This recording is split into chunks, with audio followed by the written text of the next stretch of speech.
Bonjour, je m'appelle Christophe Gard, je suis chez Dimo Software, directeur des services clients.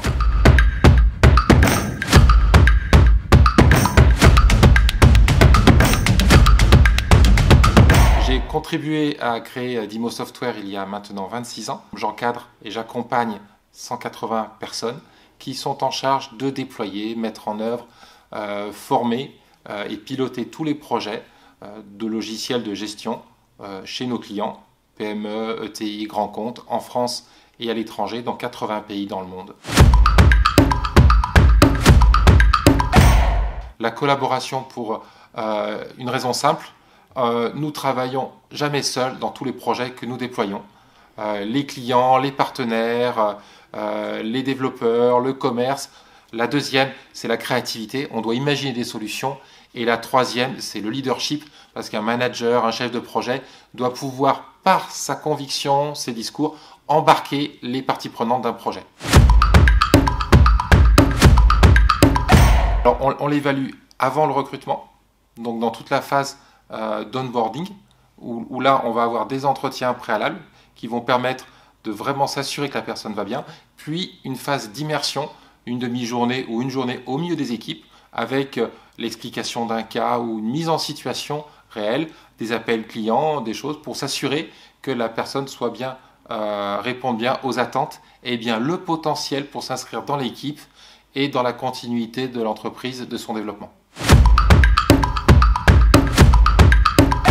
La communication et la compétence humaine se doit d'être évaluée sur des exemples concrets et factuels, sur des mises en situation, mais elle est évaluée tous les ans par les managers lors d'un espace privilégié où le temps d'écoute est important de l'entretien annuel. Les compétences humaines sont essentielles. Aujourd'hui, on se doit de travailler en équipe. Donc le travail en équipe nécessite d'écouter l'autre, et de pouvoir se remettre en cause. À partir du moment où on arrive à avoir ces capacités-là, on peut progresser. Si on progresse, on est plus productif. Donc si on est plus productif, on crée plus de valeur et on résout mieux les problématiques et la phase d'implémentation des logiciels chez nos clients. Un collaborateur ou un chef de projet, lorsqu'il intervient chez un client, doit nous raconter l'histoire du projet, nous dire « Ok, ça s'est passé comme ça sur tel ou tel projet », ce qui permet de lever des alertes et d'anticiper les problèmes. J'ai l'exemple d'un client où l'alerte n'avait pas été posée à temps. Ça nous a coûté un nombre de jours de prestations qu'on a dû faire gratuitement, un mécontentement du client, des délais rallongés, parce qu'on n'a pas su détecter les problèmes de communication ou les manques de communication entre les équipes et du client et de nous.